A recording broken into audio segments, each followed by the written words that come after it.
Hey, this is your Olympic hero, Kurt Angle, and you're listening to Top Rope Nation. Oh, it's true. It's damn true. Ladies and gentlemen, it is now time! Oh, no. Oh, yeah! I finished these fights. Give me a hell yeah! Top Rope Nation. Learn to love it. It's the best thing going today. All right, guys, what amounts to one of the biggest wrestling weekends in many, many years is going to hit us this Saturday night with yeah, I think that's accurate. We're going to get into it. All Elite. Yeah, please welcome to Wrestling Observer Live, everyone.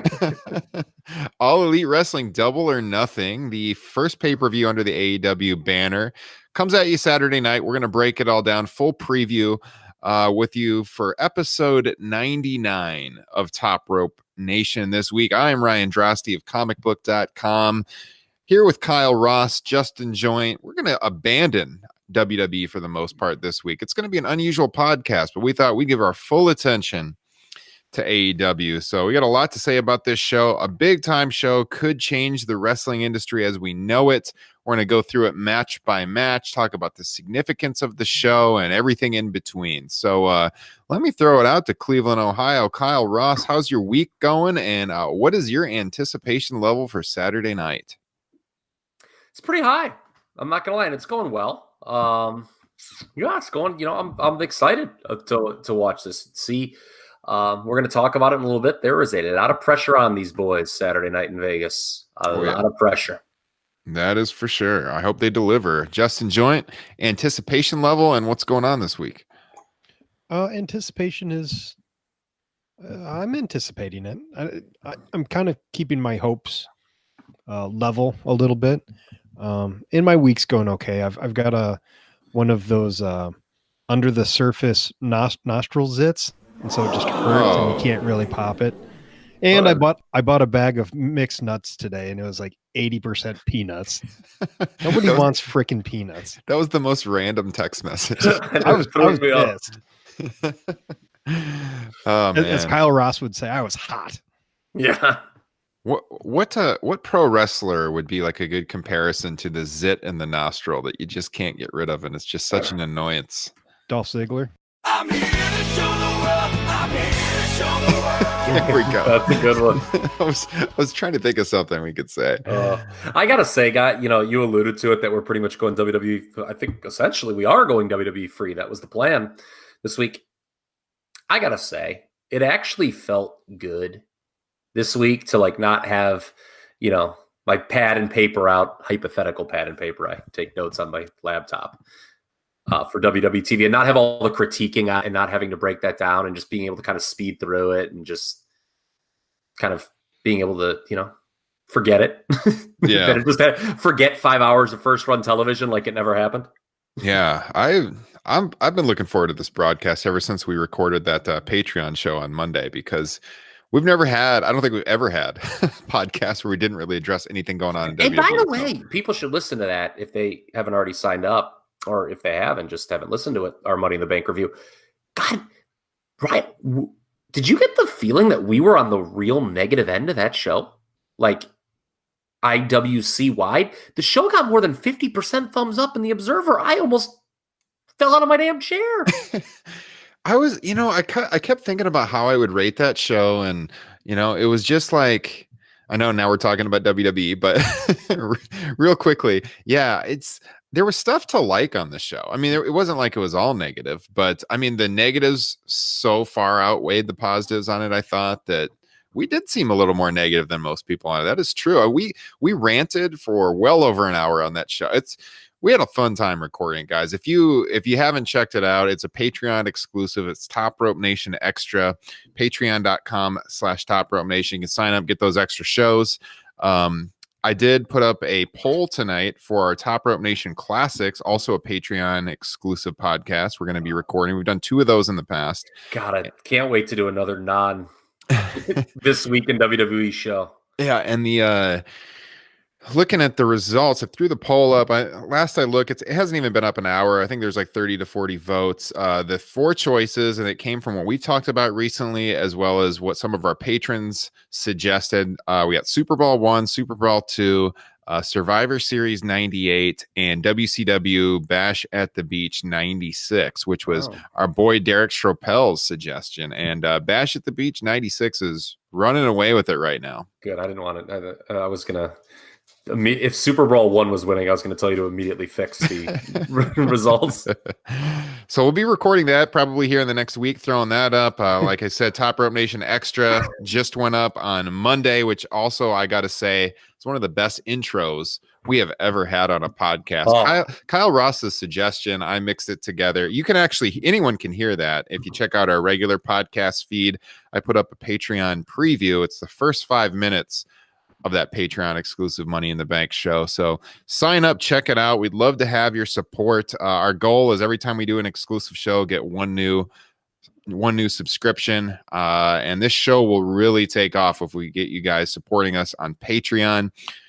$5 a month for the exclusive shows. You're talking, it's like you see us out at the bar, you buy us a beer. That's not much. $5 a month. If you want to join us for just our live cast every week for the flagship here, Top Rope Nation, $1 a month is all it is. So we are streaming live right now on Patreon as we do each and every Thursday night. This is episode 99, like I said at the beginning of the show. And next week is going to be a big one. Episode 100. We're going to have some big things in play for that episode. Been building up to this one for almost 3 years. It's kind of a landmark episode for us. I'm pumped for it, guys. And we'd like to have you join us live. If not, of course, check out the podcast on demand. But if you could join us live on Patreon next week for just a single $1, we'll be streaming. And if you want to wish us well, guys, so I just set this up before I went on the air tonight.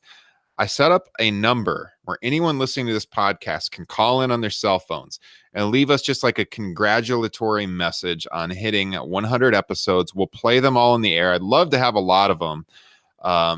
Just something simple. Congratulations on 100 episodes. Here's my name. Listen to you guys. Whatever you want to say. If it wants to be longer, hey, go right ahead. But if you call this number, I'll put it on our Twitter page. But here it is. Call area code 312-379-8893, and it will forward you to a voicemail. Leave us a message. We'll play them on the air next week for episode 100. Once again, it's 312-379-8893. Guys, looking forward to episode 100. Justin? Well, I want to know what special things we're doing. Well, playing the messages from all of our fans, and hopefully some past guests will chime in on that, and maybe we'll even have a few special guests on the show. We'll have to see how it goes. But putting some things together. I think one thing I want to do on that show next week is just kind of do like a background on the podcast. We've never really done that. Like, how did this show come to being? How did Kyle get on the show? How did Justin get on the show? Where did I get the idea to start this thing? So that goes back many, many years before we actually started it. So I think we'll do a little bit of Top Rope Nation history next week. I'm really looking forward to that. So make sure to check it out. And TakeOver 25 we can talk about. Yeah, we'll be be our our preview previewing show for that. Yeah. And I think it would be a wonderful thing if we previewed the top matches in the history, or if we talked about our top matches in TakeOver history. Yeah, and that is on the agenda for next week. So it is going to be a big show. Guys, if you're listening here on iTunes, as always, do this every week. Hit subscribe. Leave us a review. We'll read it on the air. This week, we didn't have any new reviews come in, but usually, like the last few weeks, we've been reading new reviews on the air. We'd love it if you could just write down what you think of the show. Give us a 5-star review. We're also on Stitcher, Spotify, TuneIn Radio, Podbean, Google Play, wherever podcasts are found. You can check out our website, topropenation.com, that has all of our merchandise links, our shopping links. This week, guys, Pro Wrestling Tees has a 20% off sale. So you can get yourself a Top Rope Nation t-shirt. It's linked at topropenation.com. Otherwise, you can go directly to prowrestlingtees.com/Top Rope Nation. I think the code is spring, but it pops up when you go to Pro Wrestling Tees, 20% off. It's another great way to support the show so we can continue to expand our technology and improve the show and advertise the show to get the word out there. None of that is free. So we appreciate anything you can throw our way to help us continue to build this thing. I got to say, guys, we've been putting out some really good content in recent weeks. Some of our better shows. I've enjoyed it. Being a married guy with kids, I don't get out that often anymore. So once a week or more when we do these Patreon shows, getting together with you guys, talking pro wrestling, something I really look forward to, and hopefully the listeners like tuning in as well. So I might start crying right now. Oh my God. I have to insert some emotional music in the background of that part. Let's see. I think we got all the standard stuff out of the way there. So let's get right into this All Elite Wrestling show.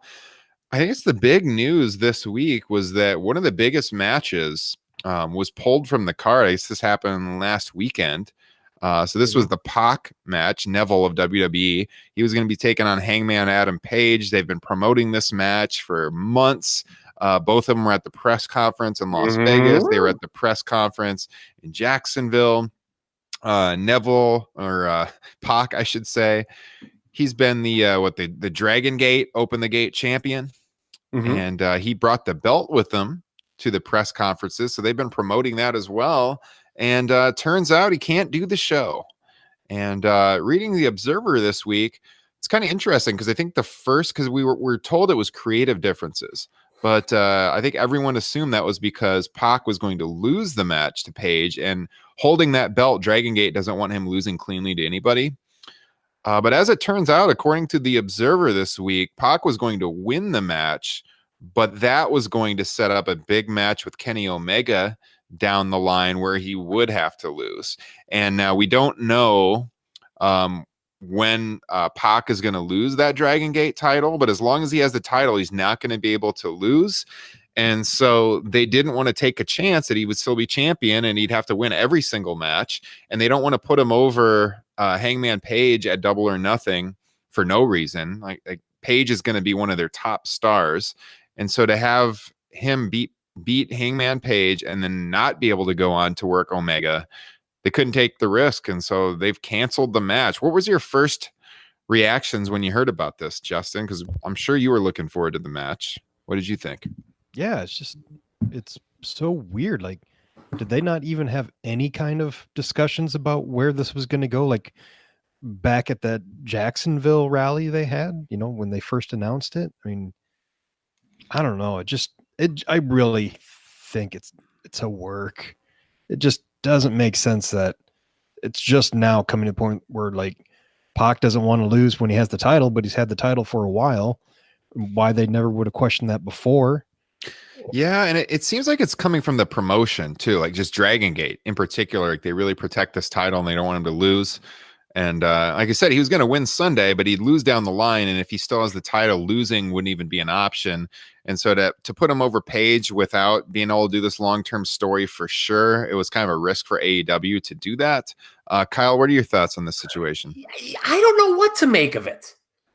Because I think there's more than meets the eye, as both of you were alluding to. Some people are floating this idea that it's a visa issue, that it has nothing to do with creative whatsoever. And I'm with Justin. When you hear these things, my immediate reaction is, how they're just learning this now? That he won't do the job. I mean, you would think that, obviously there's a lot going on. You don't have all the creative in place right away, but you would think that,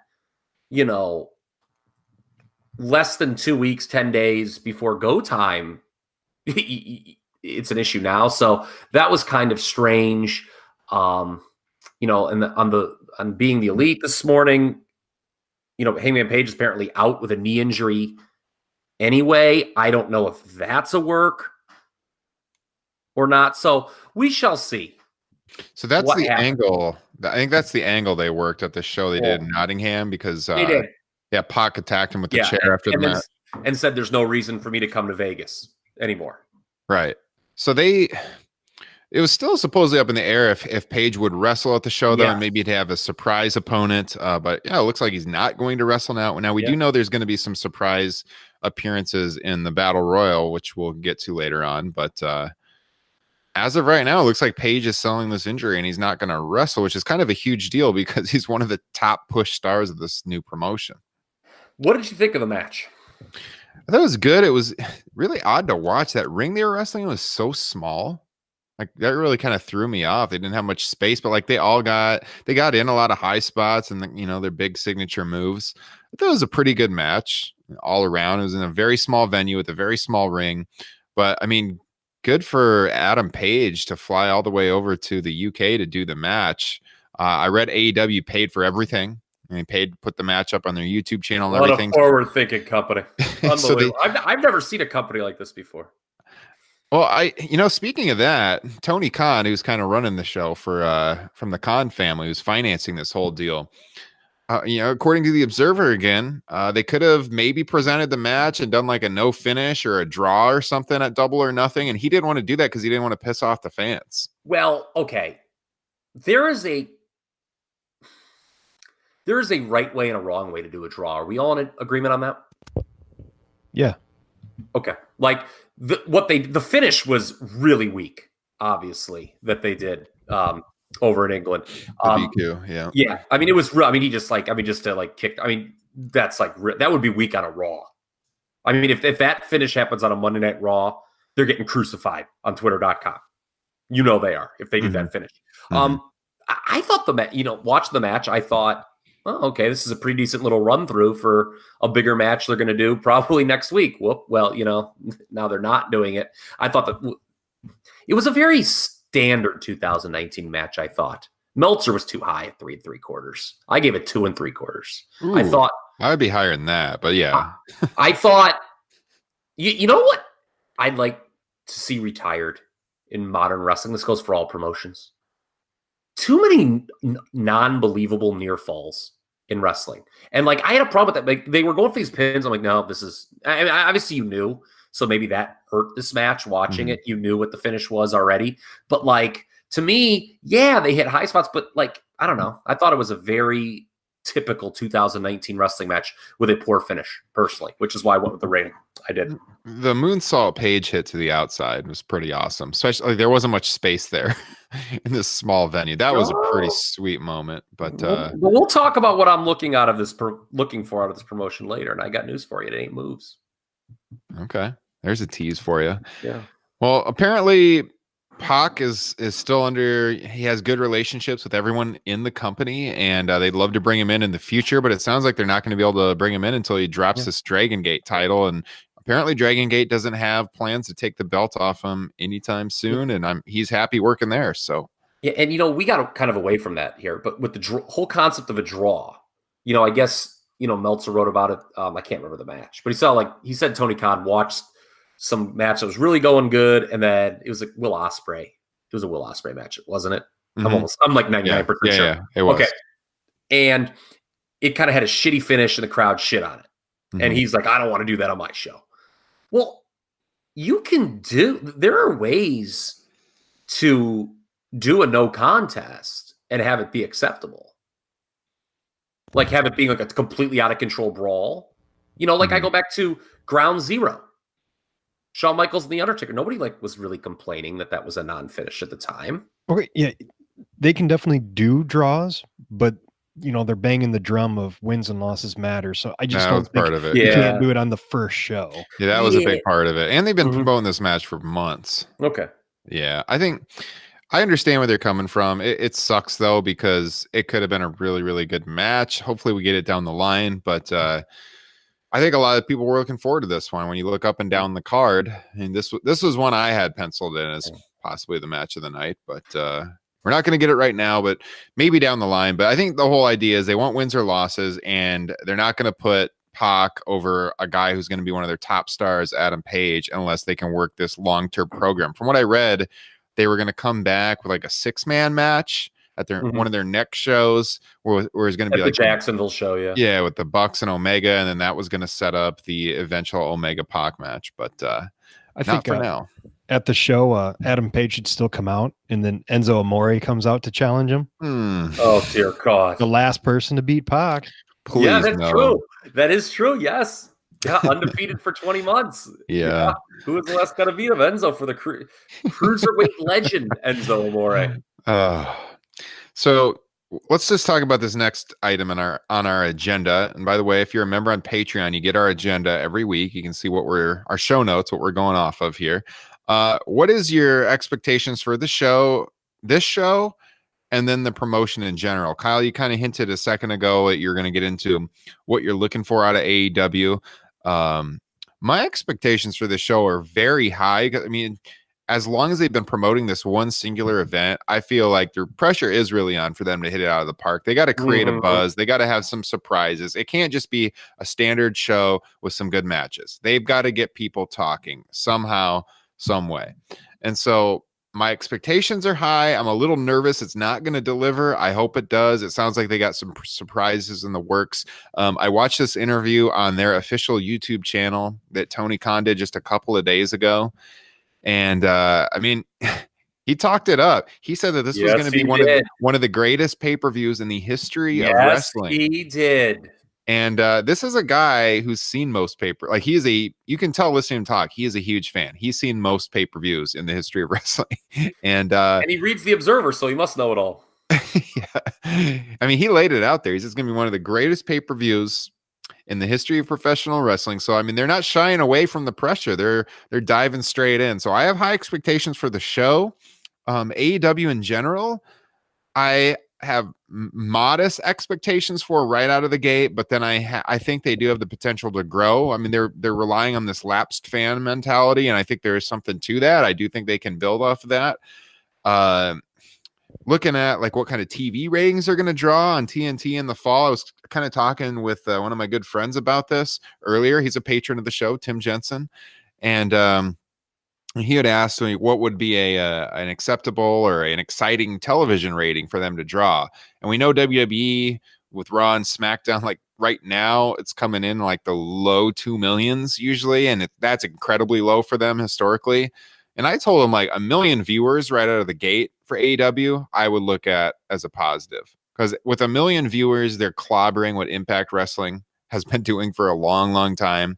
And that gives them something to build off. I don't expect them to come out of the gate rivaling WWE's numbers by any means. But in the long term, perhaps, and people might point to Nitro, how they came out hot, but that was a promotion with years of history that already had, television on TBS. So yeah, and they had Hulk Hogan. They had major names. Yeah. So I mean, for them, if they could do 1 million viewers on TNT in those first couple weeks, to me, that would be a success.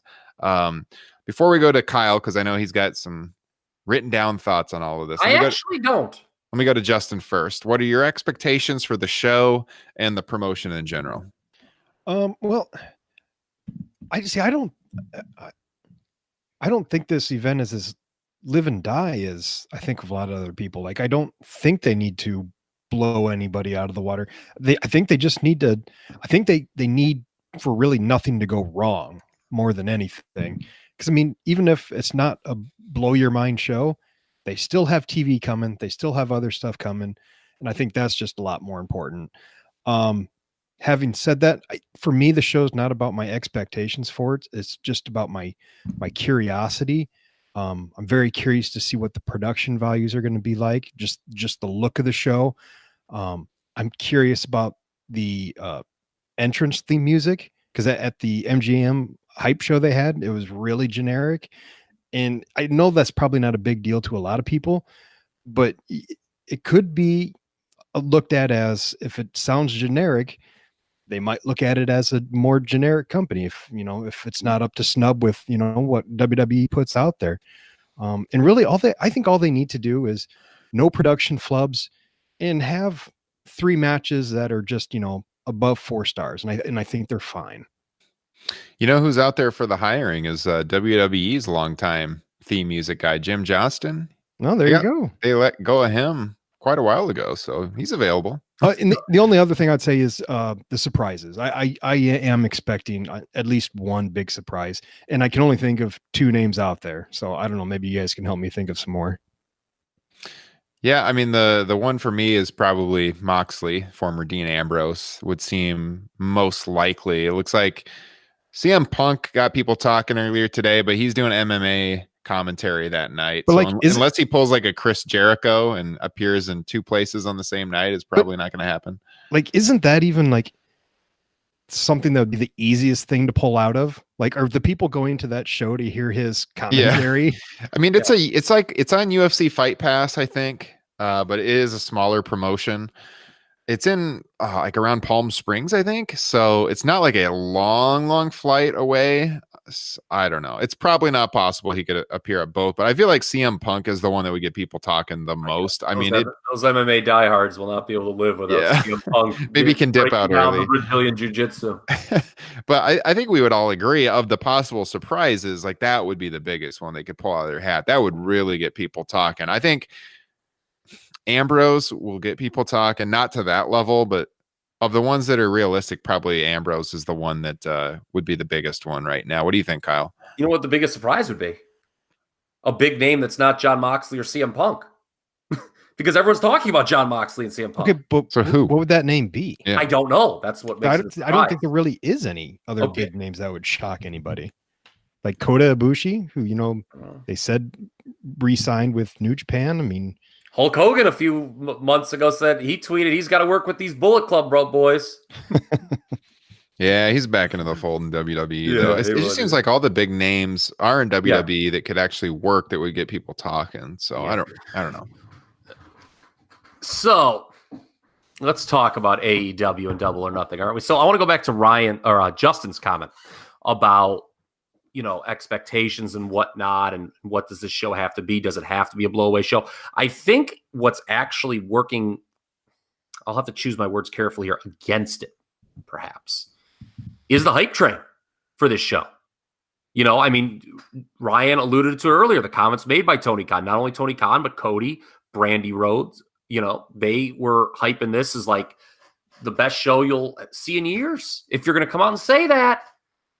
And, right now, as we record the show, there is a massive discussion, I can tell you, on twitter.com over the $50 price tag for this pay-per-view. People are paying, people are not used to paying $50 for pay-per-view in wrestling anymore. So that adds to the pressure. We talked about that at length on last week's podcast. You have Ryan Drosty texting us last week during the Money in the Bank show. This industry needs AEW so bad. You have Dave Meltzer writing in this week's Observer, quote, "All Elite Wrestling presents the biggest first show for any pro wrestling promotion dating back at least 57 years. And then he goes into a discussion of Roy Shire's big-time wrestling promotion debut at the Cow Palace in 1961. So there is a lot of pressure on the show. I think if the show is quote-unquote not good, I don't know what that means. The marketplace determines, I guess, what's good and what's not good. It won't be a good thing, I guess, to state the obvious. They need to deliver. As for what I'm looking for, that's interesting, because as you know, Ryan, I went off, I think, on every single match on the Money in the Bank card, maybe sans Seth AJ, in regards to how it did not fit in any sort of long-term narrative. Like the booking of every single match on that show. And I was just apoplectic with WWE. And there's more stuff but we're not talking about that this week. We're not going to talk about things they did on TV this week and how it made me even more angry, perhaps. So what I'm looking for with this promotion is an ability to tell coherent storylines and make me want to watch the big event. Do you know what wrestling's missing in 2019? The big fight. Bra and panty matches? True. Yes. That is one thing. That is true. I open myself up with the big fight feel. Okay. I mean, every card today in wrestling has good matches. Okay. That's what I'm saying. That's why I feel like they have to have the surprise or something to really get people to. I don't think a good show with good matches is enough. No, I don't. They need to get something talking. Yeah. Now I'll say this. I think the debut on TNT is actually more important than this show. That's not to make any excuses for how good or not good this show ends up being. The TNT, do we agree on that? That the debut on TNT is more Oh important? yeah, I would agree. Even though it's free TV. But it's so far away that like I feel like they got to continue their momentum. Yes. And if they don't have a good show here, that's so far. Like they got to keep people talking about them. Okay, in terms of the surprises, would you hold off a major? And it's hard though, because keep in mind, you said it's so far away. We're talking the fall, and 4 months in wrestling these days is like 4 years in the 80s. I mean, it's a long period. A lot can change in 4 months. But as far as like some sort of surprise that grabs that Laps fan, would it be more important to save it for the TNT debut? Because I think this show is going to do really well among the hardcores, but I don't see a lot of casual fan curiosity here for this. I don't think that this show's going to get that yet. It's just not in position to. I think you could make the argument that like if it is Moxley, Ambrose, you could hold it off. And if they're relying so much on the lapsed fans being what's gonna, put them over the top, like that would be Punk that would bring back lapsed fans. So I don't Moxley I don't think is going to bring back any lapsed fans. So I could see them might as well just hold that off. If you're like your Lex Luger showing up moment, is that something you save for the TNT show and not do here? I think so. Yeah. Okay. Yeah. Even maybe like, because I was just thinking like, let's say they have both Moxley and Punk. Like I would say you bring Moxley on this show and almost kind of tease a Punk going into the first episode. If it was the two, I would definitely put Punk on the TNT show. And again, it sounds like there's virtually no chance he's going to be on the show because of the MMA commentary. But if he's at all open to working for this organization, and we know he's done some indie stuff up in Milwaukee now with the indie wrestling promotion up there, so it seems like he's somewhat open to it. You try to bring him in for that TNT show because that is going to put eyeballs on the product, and it could bring back some fans that watched 2011, 8 years ago when he was starting his big run, 2011, 2012. That was almost 8 years ago, the Pipe Bomb promo. Yeah, that was 11, right? Pretty sure. Yeah. So I would save him for TV because I'm not like Ambrose will get the hardcores talking. I think Punk would get people talking that don't currently watch wrestling a little more. I will say this to my point about, making me anticipate matches because, we talk about this with WWE TV all the time. Imagine being employed by the WWE and wanting to be on TV every week. like unless if you're someone like Kofi Kingston who caught lightning in a bottle before WrestleMania, being on WWE TV every week is a death sentence. Yeah. And I'm doing my homework for the show here this week. I went back and watched all the recent Being the Elites and the Road to Double or Nothing shows. And we'll talk about it specifically when we get to some of the matches. There was some stuff on there, just simple promos, one match in particular, just a promo from each guy. And that's it. Mm-hmm. That got me more interested in matches where WWE matches, with all the TV, you wind up like, even if you think the match is good, like AJ and Seth, like, were you really like chomping at the bit to watch that match? Were you on the edge of your seat? No. And to your point, it does sound like they're going to be more storyline focused because according to Cody, he gave an interview with our guy, Chris Van Vliet, that was just published yesterday or this morning. And he said that they have like almost a year's worth of storylines planned out already that they've written. That is what's missing. Like WWE's problem is at the top. It's the main event scene. They don't have big money matches. I talked about that in our Superstar Shakeup analysis. Where are the money matches in WWE these days? Well, I don't see them. They put them. They put them on Raw or SmackDown, on some random Raw or SmackDown.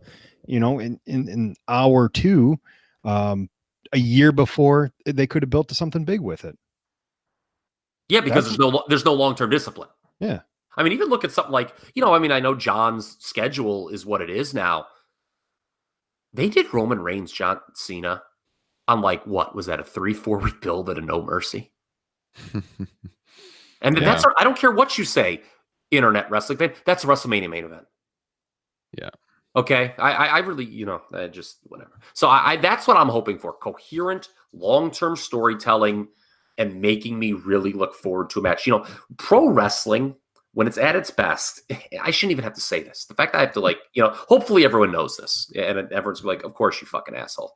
But like, it's making you anticipate something, and then that thing delivering. Yeah. And there's a lot of times when stuff delivers in modern wrestling, but like, how often did you also really anticipate it? Like for me, that's what made Gargano Ciampa so special in New Orleans. Mm-hmm. I told all my buddies in my group that we went down to New Orleans with, I'm like, no, I'm not doing Ring of Honor. I'm doing NXT. I really, really want to see this match. I don't know why you got to keep rubbing salt. I was just going to say, this guy just will not let this die. He's got to rub it in our wounds. I forgot you went to ROH too. God bless you. Can't wait to talk TakeOver again next week when I can bring that match up again, that whole show. But you know what I'm saying? Like, how often do we see that in wrestling where you like really anticipate something and it delivers? Mm-hmm. It's such a simple concept, but WWE's not good at that. Yeah. Sorry, my charger just dropped. You heard that on air. Yeah. What was that? Yeah. No, it's fuck it. Just do it live. Gene Okerlund at SummerSlam 89. Yeah. Nice. All right. So, well, I guess what do you guys think about the TV audience? Because I talked about numbers there. What do you think would be when they do debut on TNT in October? It sounds like it's going to be. What kind of audience do you think would be a success for them right off the bat, numbers wise? What do you think, Justin? Oh, you guys are the numbers guys. I actually don't feel comfortable giving that out right now, to be honest with you. I need to read somebody more intelligent on TV and steal their opinion and pass it off as my own. Well, knowing that Raw's doing, right around 2 million viewers right now, 1 million would be pretty successful in your opinion? I think they would want to do over that. I think like 1 million just because like the number sounds right. If they do over 1 million, they're probably feeling pretty good about themselves. Mm-hmm. It's like I'm with you. You're a lot more educated when it comes to that part of pro wrestling, but like in my head, it's just like, why wouldn't everybody who watches Raw want to at least check out this other wrestling promotion that's on a major network? Like I legit, like when you brought up how, Raw's been around 2 million, I was like, oh, well, they'll probably do around 2 million. Well, they didn't for Impact. I mean, Impact used to be on Spike and they weren't doing that. Yeah. Well, what was at their peak? What were they doing? I think the highest rated ones they ever had was around 1 million on Spike. Like at the very peak. But did Impact even like when they even like off that Joe AJ Daniels 3-way, which I would argue like that period for me was the peak of Impact. Yeah, like for me personally. Okay, maybe not. Yeah. This was like it never had the sizzle AEW does. No, I mean like because AEW they're bringing in. They basically got all the people that, were on board with the emergence of New Japan and Bullet Club. And, they really latch on to Omega and the Bucks. And you're getting all those people that maybe even possibly shun WWE, that don't watch that New York promotion. Yeah. And, it's funny because we talk about there is a massive gap that people, and maybe we could talk about this more next week in great detail. I know we got to get into this card, but there's a massive gap, as we know, of people who watch main roster WWE and NXT. I mean, it's huge. Mm-hmm. I mean, you could hear. I mean, when Kairi Sane, when her music hit that first week at SmackDown, my God, I think I heard somebody drop their beer. Not me. Mine is safe and sound right here. I'll tell you that much. But like, I mean, no, I'm saying in the crowd that it was so quiet in that audience. Like you could hear, like I was being facetious, but like somebody in the crowd, you could almost like hear like a pin drop. And that proved our point that what the gap between people who watch, main roster WWE and watch NXT. But like, you have to have the WWE network to watch NXT. Like it's very like being on TNT is very accessible. And so if you can get it out, I mean, it's so much of it's about the marketing, getting it out to people. I mean, reaching people and hopefully they have a plan for that. I was way off on TNA's highest rating, by the way. Just going to throw it out there. I think around 1 million was kind of what they're averaging for a while when they were doing okay on Spike. But it looks like 2010 and 2011 was the highest point for them. That's when like Hogan came over. Yes. But let's see, in October of 2011, Thursday night's TNA Impact drew a 1.35 rating, which was good for an average of around 2 million viewers. And that's what Raw's doing now. That's pretty crazy when you think about how far TNA has fallen off. But again, they had some big names though in that at that era. point, there was a brief period where they were doing pretty high viewership, but so many more people were watching Raw back then. Raw was doing like what 4 or 5 million viewers during that period. Yeah. So so I mean, I guess if you do the half thing, 1 million, I think 1 million just sounds nice. So yeah, it's a nice round number. So sorry for all the TNA Mecca audience, forum posters that are tuning in, and I was way off. My TNA wrestling television rating knowledge is not up to par, but they pulled in close to 2 million viewers at one point in 2011. So that was their high. TNA does not even do 100,000 right now. The phrase "nobody watches" is never been more apropos. No, and to your point, TNA never had this hype of AEW, but some of that too, like the best point for them in ring wise was what you were saying, like around 2005 when they had that big 3-way at Unbreakable, I think the pay-per-view was. But also that was like pre-streaming. It was a lot harder to get shows. Like YouTube wasn't even really around in 2005. So like streaming content's evolved so much from that point in time that it's so much easier to get your product out there today that I think that's on AEW's side as well. Yeah, and I forget the Joe Angle confrontation might have been peak TNA. Is that like 07? It was 06. It was right after Angle quit or left WWE. Yeah. So, all right. There you go. So, should we get into this card? I am ready. Okay. Let's do it. I guess we can start right off the bat with the pre-show, which I believe starts at 7 o'clock Eastern. Let's all bitch about how these guys are on a pre-show. That's how we're supposed to do it, right? Yeah. Well, one of these pre-show matches has some big long-term ramifications too, but the one that's first on the card or listed first is Kip Sabian, who's a British wrestler, a big recruit for them, taking on Sammy Guevara, who has wrestled in the States as well as in Mexico. They should have a damn good match. I'm sure they're going to look to get the crowd hot right off the bat. Kyle, what did you come across in your research for this one? Well, Sammy's been the guy featured on BTE more, so you would think he would get the win. And I do think you're right. These guys are just going to be put in a position. Is it an easy position, actually? I mean, there's pressure on them, but it's easy if you just can come out. You're going to have a crowd that's excited. Mm-hmm. But what you want to do is you want to make sure that crowd stays excited. They're going to be the crowd's going to be real hot coming to that building, and you want to keep that momentum going. You want to make sure they stay hot. You don't want to do anything that would cool them off. Yeah, this should be a match that's easy to pop the crowd. You would think they're ready to go for that one. So I would think too, Sammy, because of the BTE connection, would go over here, but it should be a good match. Justin, you have any thoughts on this one? No, but it did just remind me that, talking about coming into this card, my other thing I'm excited for is just seeing wrestlers I haven't seen before, which, with how watered down we are with all the talent in WWE, it's going to be really nice seeing some new guys. So fresh and so gals. clean, right? That's a really important thought. And there's a couple other matches on this show where I want to make that point where, untapped talent, introducing talent to the masses is so critical. Yeah.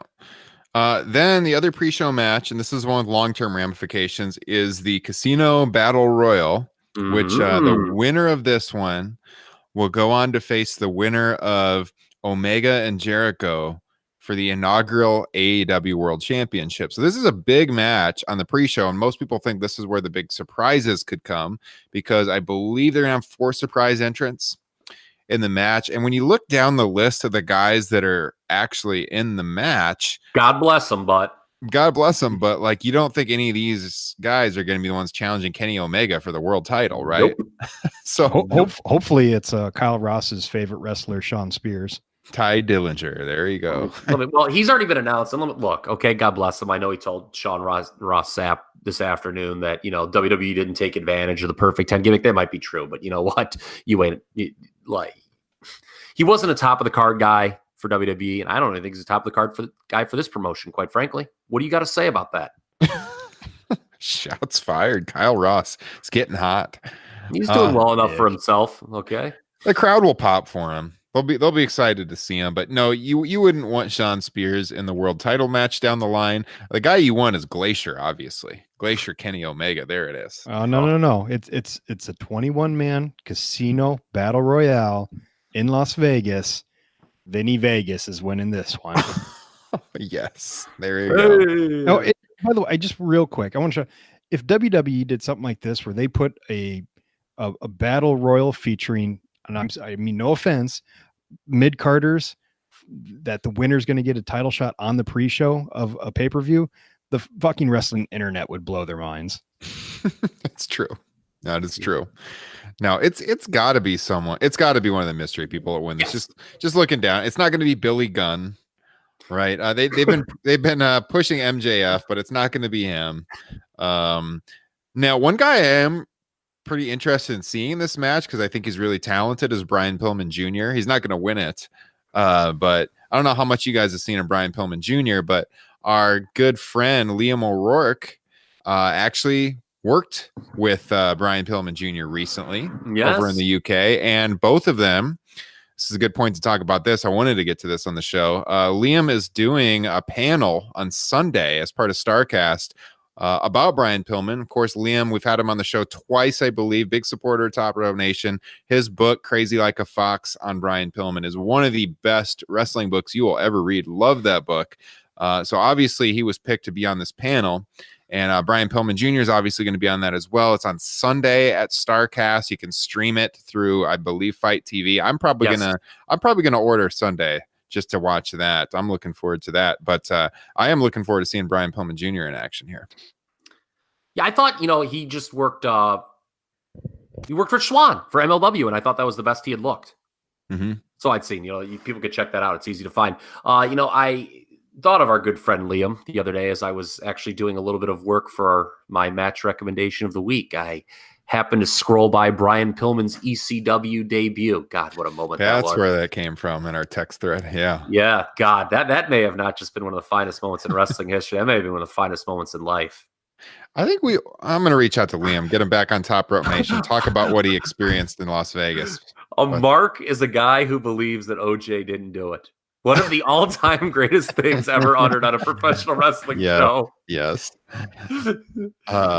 Okay, smart marks. Okay. Yeah, that was great. Liam covers it in the book. He's doing the panel. He's going to be there. I'm interested in his thoughts on what the whole scene is like this weekend. So we should have gone to this show. What are we doing? What a bunch of freaking losers. I think all in too. I am all in on that one. I want to go to that one. Next, we've got a tag team match. We never picked, so we all think it's going to be a surprise. Yes, definitely a surprise. Okay, entry. Every single preview, I want to say reputable preview. I don't want to rip on anyone that maybe I didn't check out, but everyone's picking Jon Moxley to be the Joker in this, come out last and win. Mm-hmm. And that's the way it's working. It's really interesting how they're, laying out this battle royal. And then there's going to be one Joker who comes out last. I mean, that is just so tailor-made for a big surprise. And it's a pre-show, so maybe, everyone can watch it and then you get a buzz from him being on it. Yeah. I mean, I did the idea of a rash of last-second buys seems kind of laughable for this. But I don't know. Worth a try. Yeah. Yeah, if I had to pick a surprise, I would go with him too because he seems like the biggest name out there that could main event with Kenny Omega. Okay, is there any danger, since this is for a chance at their title, is there any danger in them getting into that TNA mode where it's like, we got the WWE guy, let's push him to the moon. Well, let's make them our champion. Well, like sorry, go ahead. If he jobs to Omega. Yeah. That's all I have. I mean, I think Omega's a solid pick in the end, but I think it's a smart move because it gives him a name guy to legitimize the world title right off the bat. I mean, Omega and Billy Gunn's probably not going to do that, or even Joey Janela, who's a great dude who puts on a great show at WrestleMania weekend, or Kyle Ross carries around 4 beers in his hand, enjoying the contest at spring break. How ambitious is the spring break supposed to be next year? Did you read about this? No, I have not. They're looking to do like 4,000 for that. Oh, 4,000 seats? Yeah. I think I did see that actually. It's in Ybor City, which by the way, I had an excellent Cuban in Ybor City a few months ago. My God, was this Cuban sandwich good. I have not had a Cuban sandwich this good in my life. Maybe we should go to WrestleMania weekend, fellas. I'm down. Ybor City's a fun little stretch there, man. I'll tell you what, the Parmesan chicken sandwich from Burger King is back. Speaking of sandwiches. We're off the rails now, Tony. We're off the rails. Let's bring it back. All right. The best friends, Chucky Taylor and Trent Beretta, taking on Angelico and Jack Evans. Thoughts on this match, fellas? I'm a big fan of Angelico, but I think the best friends have been kind of getting the bigger push on BTE, so that'd be my pick. But I'm really looking forward to watching Angelico wrestle more often. Mm-hmm. Yeah, Kyle? Okay, so the best friends have the higher upside in the promotion. I don't think there's any denying that, and they're going to be around. Look, I guess it's just, it boils down to what they want with Angelico and Jack Evans. Like, are they just here to put over the best friends, or are they going to try to be pushed as a semi-big act as well? So I'm actually going to go with the upset here and pick Angelico and Jack Evans. Oh, okay. I'm going back and forth on this one. I think I'm gonna go with Kyle. I'll go with that one too. Angelico and Evans. My God. Agreeing with Kyle Ross. Big mistake. I'll tell you what, Justin Joint, when he's the lone man, when he's the lone wolf, some would say, he's right more often than not. And then he like listens to us, like when he does his Wrestle Rumble entries and then cusses us out, when he turned for listening to us. Should have never changed his pick on that women's Money in the Bank match. He's the one who told you Bailey last week. Yep. So that was before the rash of smart money came in on Bailey for that on the betting for Money in the Bank. Yep.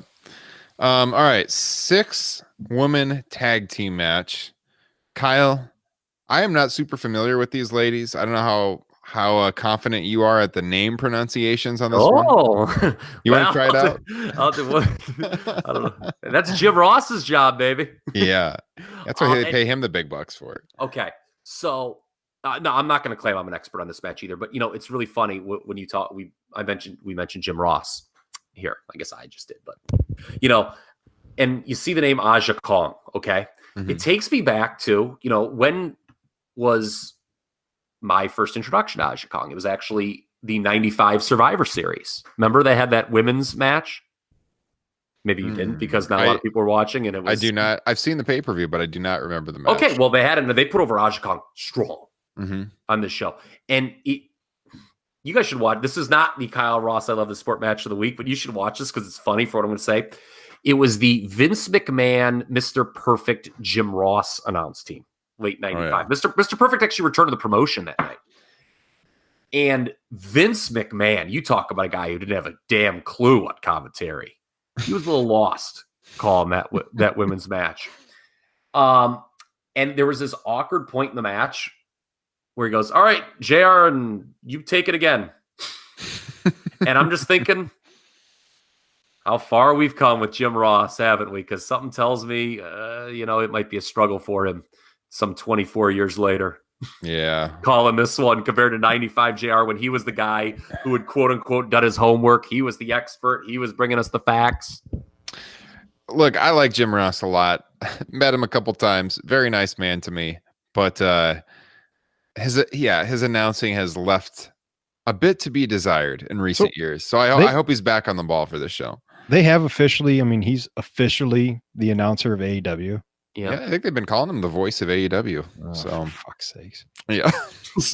So back to Justin's original point, this is one of those matches where, again, people are going to talk about, Nitro era, the cruiserweight division, how they imported all these international stars people had not seen before, and how important that was. Obviously, the Hulk Hogan's, the NWO was the big cash cow back then. But it's important to have wrestling that people are discovering for the first time. And I think this fits that quotient, so this is one of those things that could be a sleeper match of the night, if you will.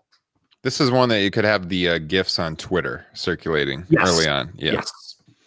I do know that Kong wrestled Kota Ibushi in a street fight.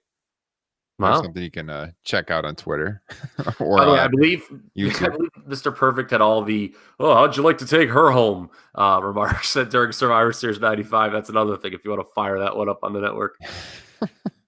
Jokes you will not hear in 2019 on No. wrestling announcing. Yeah. So I'm not going to take Kong's team on this one though. So I'm going to take the other team, which is comprised of Shida, Abe, and Mizunami. I'm not sure if I'm saying those correctly, but I'm going to take that team getting the strong win over Kong's team. I don't really have a pick. I don't feel comfortable. I actually don't. I know wins and losses matter in AEW, but I don't know if they do here. This is actually one of those deals where it's more important to have a good match, and I don't say that often. Yeah. Okay. Well, let's move it on to the other women's match, which is a three-way triple threat. Britt Baker, the real-life dentist, taking on Nyla Rose and Kylie Ray. I think this is one that's going to get people talking for several reasons. Because you've got Nyla Rose, who is a transgender female wrestler. People will be talking about that. That's a unique situation. I think Britt Baker is incredibly talented. She was, you probably saw her on All In last year, if you watched that show. And Britt Baker was one of the females they signed early on that they made a really big deal about. She is very talented. She's someone that could succeed in any wrestling organization. She has the look. She's a good worker. She is dating Adam Cole. Please Yeah. do not have any Bebe chance during this match. Don't do it, crowd. Please, yes. Remember that first women's rumble when they were like all chanting the husbands' names? That was like maybe the low point of professional wrestling. Yeah. I think on this one I would pick Britt Baker just because she has been the woman in their new women's division that they've really been pushing a lot. So I'm gonna go with Britt Baker here. Kyle, your thoughts? Heard a lot of Bailey comparisons for Kylie Ray from people I respect. This was one that a lot of people had been talking about. The build seemed to have gone by the wayside. You know, it was announced early and they really hadn't done anything. I can't even remember now because I binge watched so much this morning. I can't remember if it was the Road to Double or Nothing or if it was the latest BTE where there was kind of this angle where Brandy was telling all of them individually how she really thought that they were going to win. So I don't know where that's going to go, but that's kind of seems like the angle that they chose to go with this. I don't think it'll be Kylie Ray that wins. I'll go Britt Baker. All right. Mr. Joint. I'm going to go Nyla Rose to be contrarian. Okay. I think that's a smart move. Which almost 100% means she's going to win now. So everybody out there betting. There you go. If you're betting on professional wrestling on Saturday night, go by the Justin Joint picks because whenever he disagrees, that's a solid pick. Okay. The public is always wrong. It's on my Twitter account. I've always wondered where that line comes from on your Twitter account. Where'd you get that from? I Just made came it up. to you? I made it up. Have you ever been in a large public gathering in this country? Yeah, a lot of stupid stuff is said. Yeah. Depending on what the gathering is. It's my philosophy for my job. Best way to bet pro football, folks. I'll give you a free tip here. Go to a sports bar an hour before the games start. Listen to what everyone says. Bet the exact opposite. Don't listen to the meatballs. No. Yes. All right. Another 6-man. This is a 6-man tag team match. Another 6-person match, I should say. You got SoCal Uncensored. These guys sell a lot of t-shirts, popular with the internet wrestling community. That Rocky IV, did you see that Rocky IV spoof they did in the build? That was incredible stuff. Oh my God, everyone needs to watch it. It was on the road to, I think it was episode 14, maybe? I can't remember. It's easy to find though. Just Google SoCal Uncensored Rocky IV. It'll come up. So if you're not familiar, that's Christopher Daniels, Frankie Kazarian, Scorpio Sky. They've been doing the SoCal SCU, the SoCal Uncensored thing for a while now. They're taking on the Strong Hearts. And this goes to their partnership with the Chinese promotion, OWE. And AEW's hoping to have the relationship with a foreign promotion similar to like what WCW had for years with New Japan Pro Wrestling and Ring of Honor has had with New Japan Pro Wrestling. And so this is kind of the introduction of that partnership, and hopefully they can build off of that. So it's it's hard to pick against SoCal Uncensored here, just because they are a name everyone knows. But then again, like, are they going to do the expected outcome in every single match? If they're looking to grow the foreign connection here, I could see SoCal Uncensored losing this match. Kyle Ross or Justin? Go ahead, Justin. I was the exact. I was like, I definitely see the Strong Hearts winning just to put over this promotion partnership. And this is one of the matches I'm most looking forward to because just some of the snippets we've seen for this Chinese promotion looks really unique and really cool. So really looking forward to seeing T-Hawk and L. Lindemann. So yeah, I'm going Strong Hearts. Yeah, same. Putting over the partnership. Go ahead, Kyle. Yeah, I'm going Strong Hearts too. I think SoCal Uncensored can eat the loss. God, I was thinking to myself, has it really been 12 years since, SEMA is part of that Dragon Gate 6-man on the Ring of Honor show, just like opened so many eyes. And then I thought to myself, it's actually been 13 years. Even longer. A lot of beers drank in that period. Your memory disgusts me, Kyle Ross. Yeah. It just disgusts me. Speaking of his memory, we have the Kyle Ross match of the week coming, so stay tuned in for that. The new trademark here on Top Rope Nation Goes back even longer in 2006. I'll tell you that much, folks. And it's not a WWE match. I've had a heads up on what he's going with this week, so stay tuned for that. All right. So then apparently Adam Page not wrestling on the card. I had on the list here Adam Page versus question mark, although I guess that could be changed. But as of now, we're not expecting a match out of him based on being the elite. So then that takes us to, I think we've covered everything up through the top 3 matches on the card. So started off with Cody and Dustin, brother versus brother. What could be Dustin Rhodes' last match, the former Gold Dust. This should be a very memorable match, obviously for obvious reasons. If it is Dustin's last match, I would think he would put over his brother here. And Kyle, what are your thoughts on this? Those promos that these two cut were just fucking great. I mean, I alluded to it earlier. If you have not seen the promos, these guys, they each just cut one leading to this match.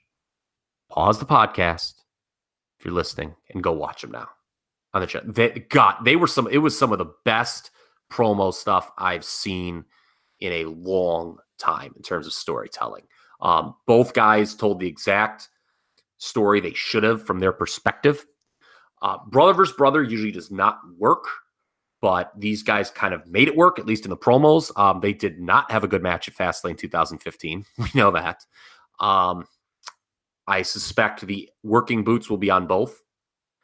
And watching the promo, my God, it feels like this has legs. Like just like ending it just once, just doing one and done might be a mistake, but unless if they have something like bigger planned down the line, you probably do have to put Cody over. Mm-hmm. You're trying to make this guy one of the big stars. You don't want him losing, to a 49-year-old Dustin Rhodes, or he's even older at this point, isn't he? How old is Dustin at this point? I don't know.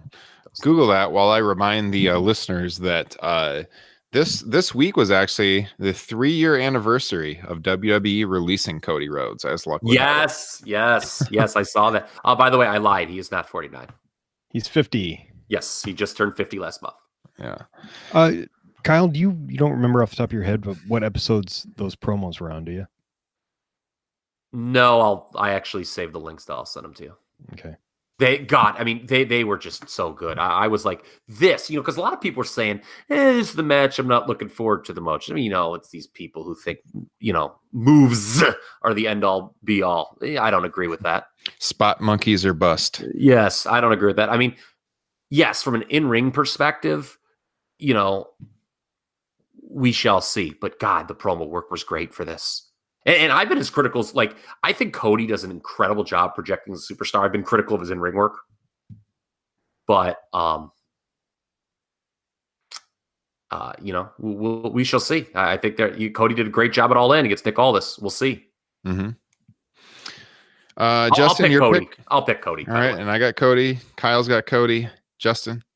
Yeah, I'm going Cody, and I am expecting big things from this one because because of the promos, and they've had a long time to put together a good story. Yeah, you know what I'm Just really as far as looking. match goes. Sorry. Yeah, I was just gonna say I'm really looking for the entrances on this match. I think they'll have something really cool for Dustin Rhodes coming out here. Obviously, you can't have the Goldust persona, but I think they'll probably put together a pretty creative entrance for him. So I'm glad you brought that up because I think I know where you're going next. Maybe maybe I'm wrong. I listened to Talk Is Jericho today, and he was talking about how this is going to be the first time he gets a big time entrance, like I forget how he called it. It was like a. And by the way, I know I'm kind of lame for still listening to that blowhard, but I do. But yeah, he's never had a big like story entrance, like, he talks about like Cena with the multiple Cenas and all that stuff. It's like, he just gets fireworks. So I'm totally on board with you, man. I'm excited to see the entrances for some of these. Yeah, for sure. All right, let's go to the Young Bucks match. This is for the well, I don't have any thoughts, other thoughts on entrances for that one, other than I think Dustin's is going to be probably pretty cool. People aren't going to know what to expect without him having the Goldust persona after having that for all these years. But I think they'll put together something cool. By the way, do we all agree that 1992 natural Dustin Rhodes is better worker than Cody Rhodes? No. I don't know. I feel like it's pretty close. I don't know that I can. I'm taking a position in Cleveland. I think he is. Oh, wait. Okay, wait. Hold on. What is Cody Rhodes' best match? Or Cody, sorry. Exactly. I mean, I don't know if it compares to any of the tag matches. See, that's the thing. People don't want to say that. See, I think I loved how Dustin, he didn't quite go as specific as I wanted, but I mentioned this on the show before. And it's ironically, a lot of it was Meltzer at the time. But like Dustin was like, got so much shit back then because he was Dusty's kid. Oh, he's getting pushed because he's Dusty's kid. Mm-hmm. Cody never got that. It was quite the opposite. It was like a benefit to him that he was Dusty's kid. I think that is like such an like, forget about this match. I mean, it's a little bit in the bill, but like just to look at their careers, I think that is such a fascinating thing to explore how like Dustin was so unfairly maligned. No, he was the very first I Love the Sport match of the week recommendation, his match against Vader at Clash 29. Dustin Rhodes from like late 91, the tag match with Steamboat against Arn and Larry, which is like one of the best WCW matches of the 90s. From that point to the Vader match, Dustin Rhodes is great. Yeah, I think I would go with Dustin in his prime. I think Cody's best match, people would probably point to the All-In match with Nick Aldis. Mm-hmm. It was like a lot of emotion in that match with him winning the NWA World Title and everything. That's probably his biggest. You're probably right. Okay, but if you take away all the drama around winning the title that his dad held, does the match still hold up? It's like a really old school, kind of slowly built match. Okay. It's different than what you're used to seeing these days. It's a good match. But compared to some of Dustin's work during that period, I think Dustin's work is probably better. So I would agree with Kyle. Yeah, I think the natural Dustin Rhodes had the edge there. God, I wish he could come out to that song, Call Him the Natural. If he came out to that, I would just fall to my knees in tears. I would pay to see that. Put that on Patreon. All right, AAA World Tag Team Championship match. The Bucks hold the belts right now. Taking on the Lucha Bros, Pentagon Jr. and Phoenix. This should be an awesome match. And man, this is a tough one to pick a winner because the Bucks aren't going to be wrestling much over the next few months. And so if they want to stay active, they haven't wrestled a lot over the last few months either. Somebody was saying something that this is as inactive as they've been over a 3-month stretch ever. Yeah. Other than the Lucha Bros match, that's the only match they've worked since January, since the Dome. Yeah, man, I don't know. I think based on the other matches with like the top guys from the Elite go and the one yet to come, I think I'm going to pick the Lucha Bros in this one and give the people a title switch at the show. What do we think, Kyle? Kind of want to pick the Bucks because Phoenix no-showed AEW, and that upset me a little bit. That not talked about enough. You know, doing Cleveland dirty there. The AEW, the AAA tag title situation makes this interesting. Yeah, because the Lucha Bros are gonna like get it back at some point. Yeah, I'm gonna pick them. I'm gonna pick them. the Lucha Bros. Yeah. Okay. Mr. Joint, And your this will be expertise, the best match on the show. Yeah, I don't know, man. This one's tough. I'm gonna because part of me is thinking like they're definitely gonna want to pop the crowd. And I don't know if having the Lucha Bros will do that because I just feel like this crowd's going to be behind the Young Bucks. You know what? I just thought of something and I want to change my pick. Oh, no. Come on. Go ahead, Kyle. The Young Bucks have been teasing this new move that they're going to do. And, like, unless they, like, don't hit it, but, like, you feel that, like, that's probably not their MO. I'm changing to the Young Bucks via this new move. I forgot about that. Yeah, that's a good point. I might have to change as well. God, look what you did, Kyle. It's going to be great when the Lucha Bros win. Always go with your first instinct. By the way, the other part of this is, do all the executive vice presidents go over in this show? That's what I was getting at when I made my pick, because spoiler alert, I'm going with Kenny in the main event. So, and I had Cody winning against Dustin. It does feel like one of them will lose. Yeah, if one of them's gonna lose, I'm leaning towards Jericho. Ooh, okay. Because you know where I think this is all heading. That has been. It's to a John Moxley, Chris Jericho. Moxley Mayhem steel cage match where there's going to be potted plants at the top. Oh no! Can you imagine? They can't do that for the first to determine the first promotion's first world title. That would be bad. You know what? I'm going with the Lucha Bros. I'm sticking with the Lucha Bros. My gut feeling at the beginning. Yeah. What would Mitchell Trubisky do? He'd go out and be a Pro Bowler. That's what he'd do. Probably tweet about titties. Hey, wasn't he like 14 at that point? Which makes it even funnier. Oh, man. All right. By the way, the Bears reference comes, I think, because if you're watching on Patreon, I am wearing a Chicago Bears polo shirt right now. Justin Joint, your pick. I'm going to go Young Bucks. Don't feel great about it. And I don't think all of the executive vice presidents are going to win. And I'm starting to think that maybe Dustin Rhodes could pick up the win. Because they could build a story going forward with that. Mm-hmm. Yeah, the whole thing, this will be his last match. Wouldn't that, what a swerve that would be. Yeah, this tag team match is really hard to predict, but I agree with Kyle. Probably match of the night. They did tease something with the Lucha Bros and SoCal Uncensored, by the way. So I don't know if that's a future direction. Okay. All right, the main event, Omega and Jericho. For me, this is an easy pick. It's Omega all the way. Send the crowd home happy. You want Omega in the first AEW World Title match. Omega was their biggest signing for this promotion. So Kenny Omega all the way.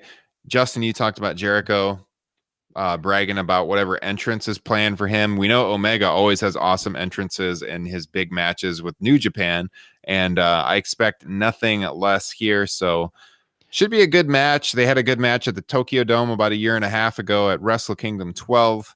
A lot of smoke and mirrors, though. Yeah. But I think it'll be good.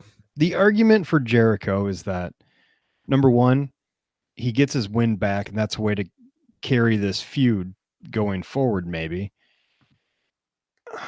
There's another one, too, a political reason. Oh, do tell. He's got an IWGP title match coming up. Is he gonna want a job?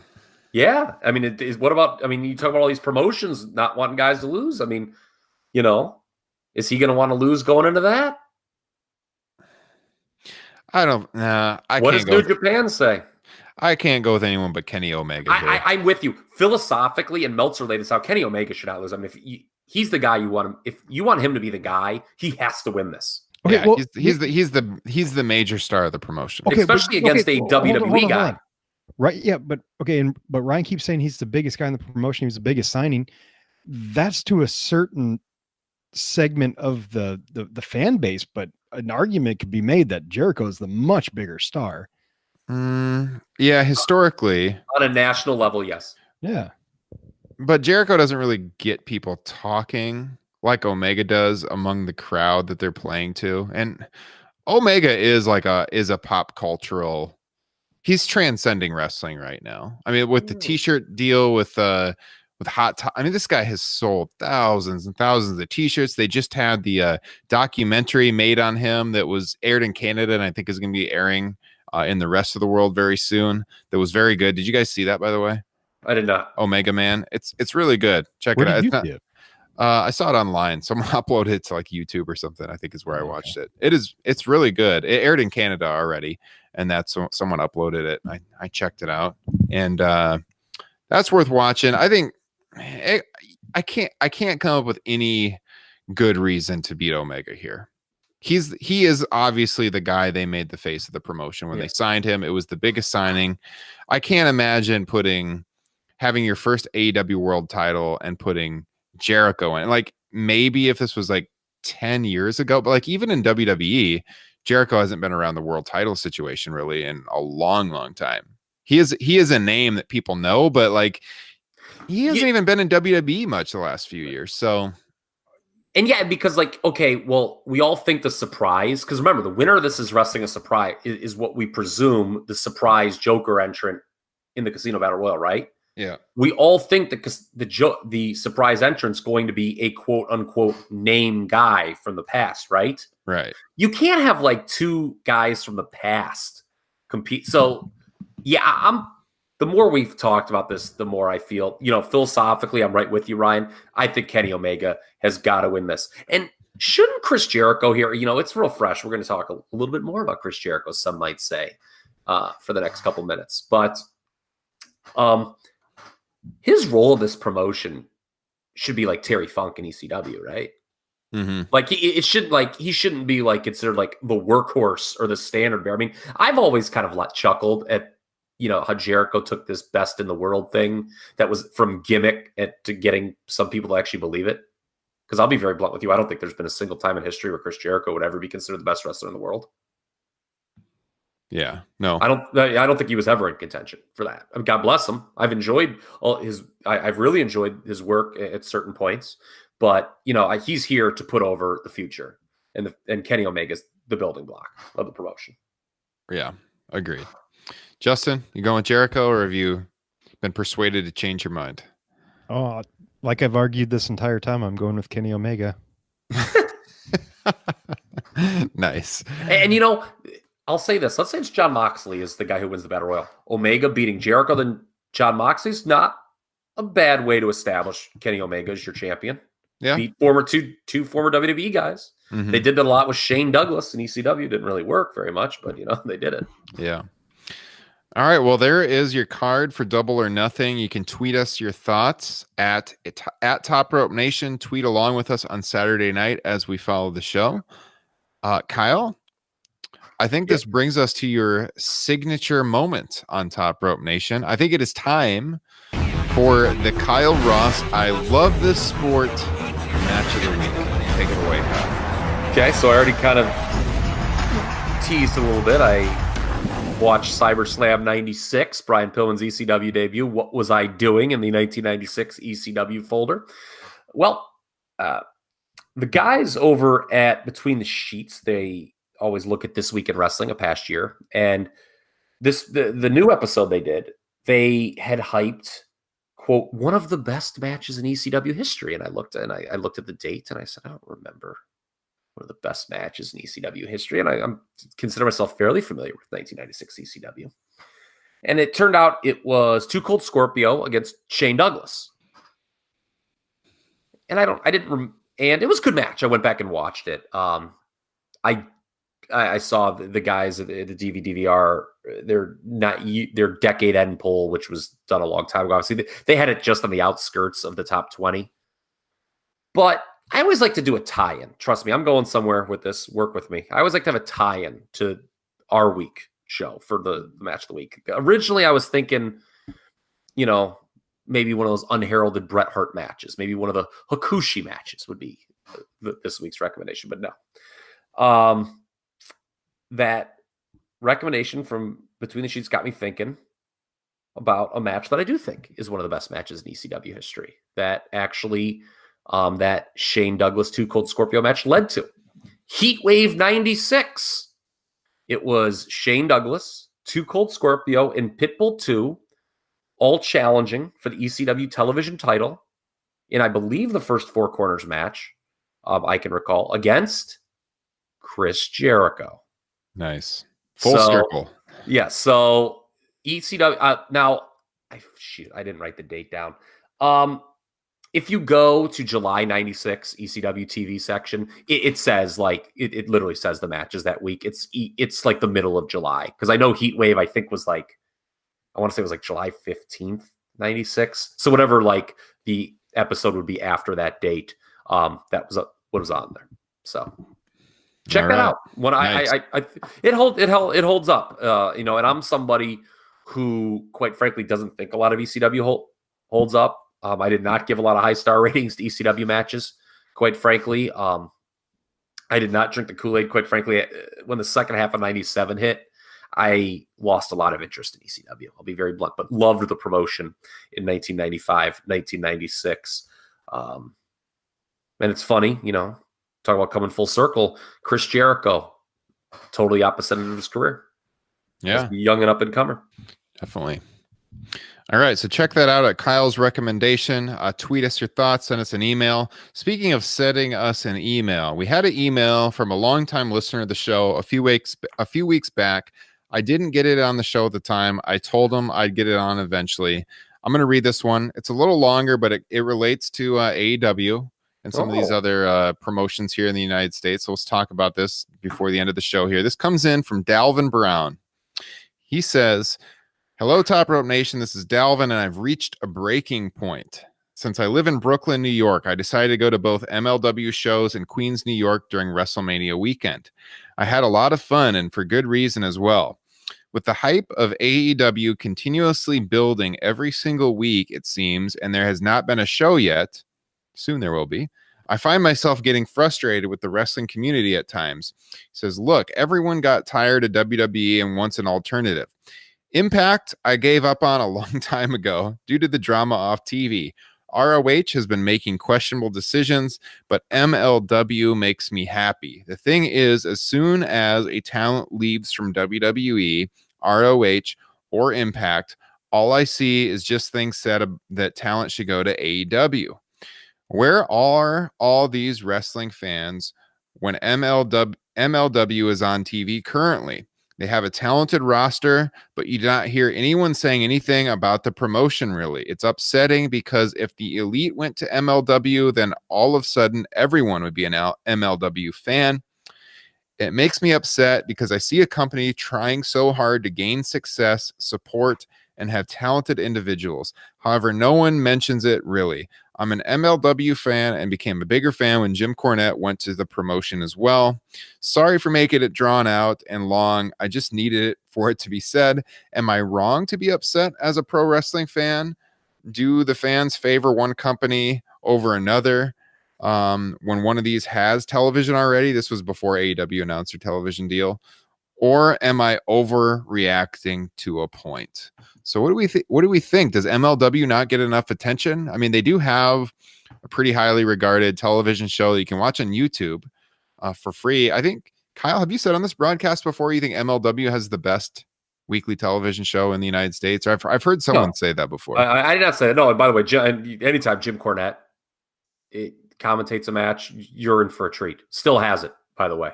Mm-hmm. God, do I love Jim Cornette with all my heart and soul. I got a little too full of himself on that Montreal doc. I thought that spat with him and Russo completely unnecessary for the viewer, but God bless them. They were the talking heads and they had to let them do their thing. I don't watch it enough, and that's a damn shame. He's absolutely right. When I do watch it, I enjoy it. I mentioned, I think it was, a few weeks ago, maybe a couple months ago, I mentioned the Tom Lawler low-key match. And I really enjoyed it because they got over the concept of that a professional wrestling match can end soon. Can just end like that in an instant. And it was a quick match. Pro wrestling needs that, now, we just do a bunch of, rest holds for 50, the old Okada special. Let's just, just work an arm bar, for the first 15 minutes, which leads absolutely nowhere during the stretch of the match. Why not just skip that part? So, we probably should talk more about MLW. Yeah, I check it out here and there. I always hear good things about them. Like you said, we actually mentioned them earlier in the show with Brian Pillman Jr. So against Rich Swann. Yeah, if you want to check that out, it was just 2 weeks ago now, or a little over last week. Yeah. Plus, you got Tony Schiavone at MLW. You know what? So what was I watching? That's a great point, because I did go into an MLW deep dive like a few months ago, and it was another low-key match, and